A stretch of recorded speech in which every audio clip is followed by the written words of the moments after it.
How's it going? That was quite a Great, preamble. Oh my God. Yeah. Well, we don't have any time for the interview. Yeah, that's it. Thank you very much. Good night. I want to start out by taking a listen to this. Oh, no. That's amazing. Yes. Wow. Wow.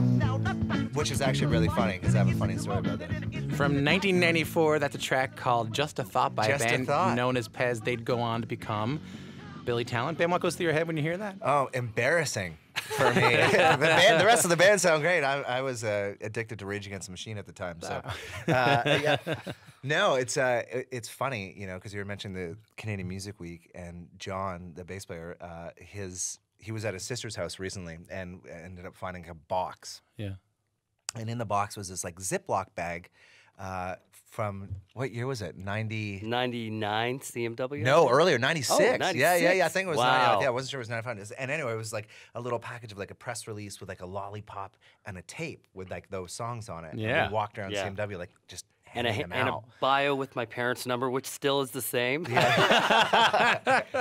We recorded that in my parents' basement Yeah, in yeah, yeah. 94. Yeah, that 94, song, yeah, on Johnny's 4-track machine. There you go. Now, Aaron, you ended up taking over on drums. You're not on that recording, I don't think. Oh yeah. Oh, yeah. That's he's you been on drums there? Yeah, Oh, yeah, yeah. that's since day one. What kind of places were you playing in those days? What kind of gigs? Oh, we were doing Basements. and we rented out halls in Streetsville. We kind of started our own little. We found places to play, and we created our own little shows and did it that way because there was nowhere really to play in our There was town. nowhere to play, especially at that age when we're 16, 17, you know? Ian, Yeah. was the goal to get on the road? I think, yeah, I mean, we would come downtown and see all these bands. Like, at that time, it was Head and Treble Charger and Mr. Machine from Vancouver and all these great bands from Halifax. And we were like, why can't we do that? And we just wanted to kind of break into the Toronto scene, I think, first. When, Ben, did you realize this was starting to work out? 2016. I thought you were going to say Yeah. 2 weeks ago. Like, Yeah, no, I mean, it's, I guess, you know, we dedicated ourselves to this band way before anything actually happened, you know, like we kind of did everything and we're independent for 10 years before anything actually happened, before we got signed type thing. So, yeah, I think that when we got to quit our jobs and just focus on doing this like full time, that was the day that I was like, okay, this is actually real. This is real. Aaron, do you remember the first kind of big tour you guys went on? First big tour would have been across Canada with 30 Seconds to Mars and Our Lady Peace. No, I'm Mother Earth. I'm Mother Earth. Yeah. Sorry. Easy to get them confused. Yeah. And sorry. then, and yeah. And But then the that first was- U.S. tour was the Buzzcocks. We opened for the Buzzcocks across the states, which that was pretty hardcore. insane. And was there this excitement? Was it? Well, what? Yeah, I mean, I can't Absolutely, imagine. yeah. They were. I mean, to us, they were legends of punk music from England, and we learned a lot from them and their show. I mean, still, they're probably in their 50s at the time, and they're still playing, you know, modest-sized venues, and watching them just give it all every night really inspired us. If you're just tuning in, you're listening to Q. I'm speaking with Ben and Ian and Aaron from Billy Talent, and we're talking a little bit about. Well, they just got this Legends of Live award. We're talking a little bit about their kind of early days of performing live. This is what's amazing to me. I think the longest I ever went out for was like for 5 weeks, and I was so ready to come home. At that point. Like I was just dying. And you guys go out for like 17, 18 months at a time. Yeah. How do you do that? Like what happens at month 17? Are you better friends than you've ever been before, or are you sitting at separate tables in the restaurant? No, that's the cool thing about our band is, and especially with the crew as well. Like we all go out like on your day off, you know, and much like to your opening, you know, it's hard when you're always together and always living with these people in this like traveling circus, you know. But on our days off, we all get together and go out and have dinner and go to the bar. You know what I mean? Like it's like it's what you do. Yeah. But it is really remarkable, Ian, because there's no shortage of artists who come in and sit down with me and they look at me and go, yeah, you know, man, bands don't work. You know, never start a band.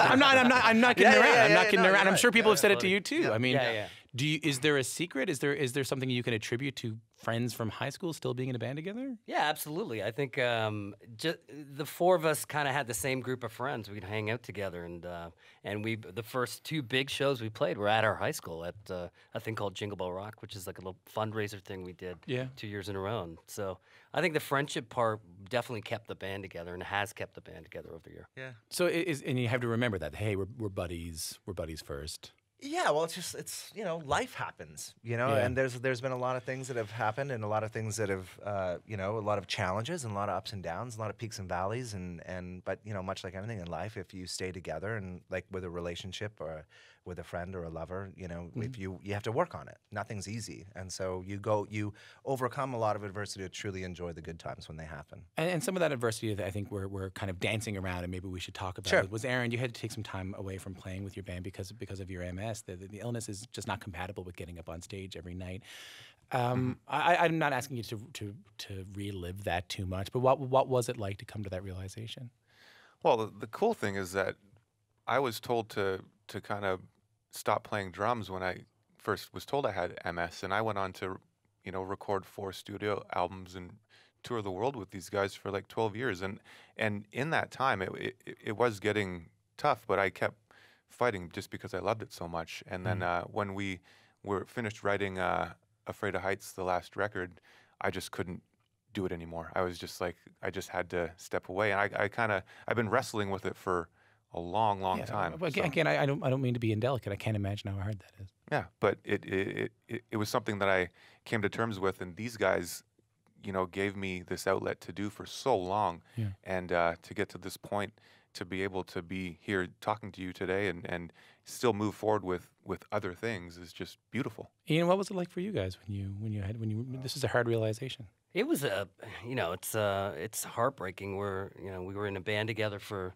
such a long period of time, and it's one of your best friends, and not playing. The idea of not playing in a band with him playing drums was the scariest part, I think, to us. Right. And it took a while to figure out what we were going to do next. So I should point out that last time you guys came to Toronto, you had a big headline show at the Air Canada Centre. You brought Aaron up on stage for a couple of songs. I want you to take a listen to this.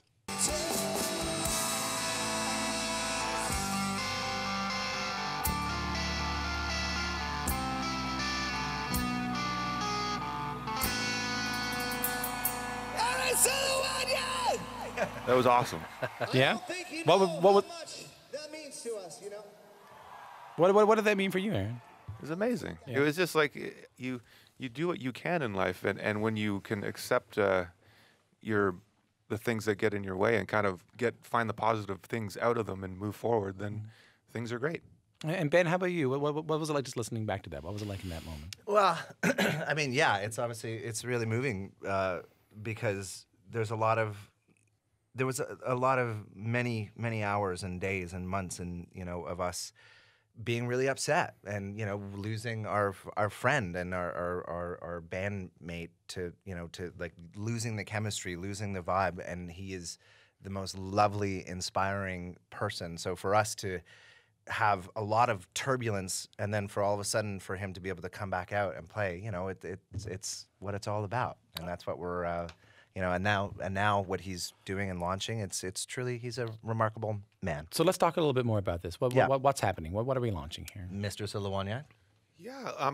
The cool thing is, over the years, we've been able to work with so many amazing charities and organizations, and for me to learn from them and kind of take what I'm doing to a different level and make it more pro, we're launching a thing called the Billy Talent Charity Trust, and we're just going to do. We've always done cool, interesting things to raise money. We've always put on art shows and put on punk shows and just done interesting things. And the first project we're going to do is these unique limited edition plaques that we're gonna. It's like a gold record. We can get into it more, but Billy Talent Plaques, BillyTalentPlaques.com is where you go, and it's going to be a 2-week run of us selling plaques that we're going to donate the money to the MS Society of Canada. And so the goal is to raise money and to raise awareness. Yeah, and to just do different things and take the platform we have and make it something that we can give back and just continue being charitable and philanthropic. Mm-hmm.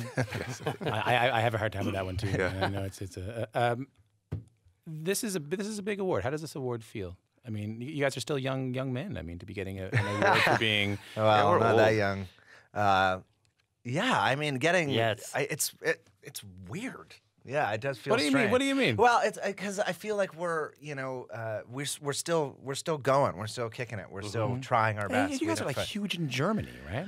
We do okay in Europe. Yeah, Yeah. we're doing all right. That's the pretty good over there, yeah. That's the humble musician's way Yeah, of yeah, we're saying good. that we own 4 castles. But it is 6. Yeah, well, actually, Tom, according to the tax man, it's only 4, but in reality, it's 6. But Ian, what's that like to leave Canada and go over to Europe and just have this entirely other life over there? It felt like validation that this is real. Like at that time, like things are taking off for us in Canada, and that was great, and we'd never experienced that before.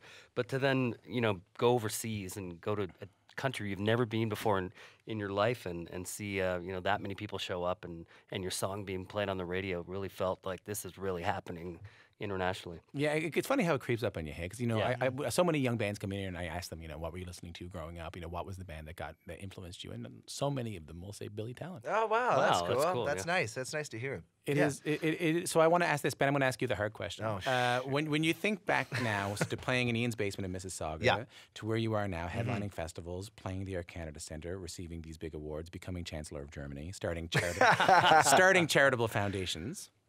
What is it that got you here? You think?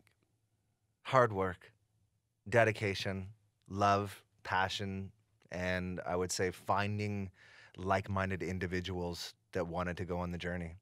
Guys, congratulations. Thank you. Thank you. Could not be more well deserved. Thank you very much. We appreciate so that. much. Thank Thanks for coming in. Yeah, thank you for having us.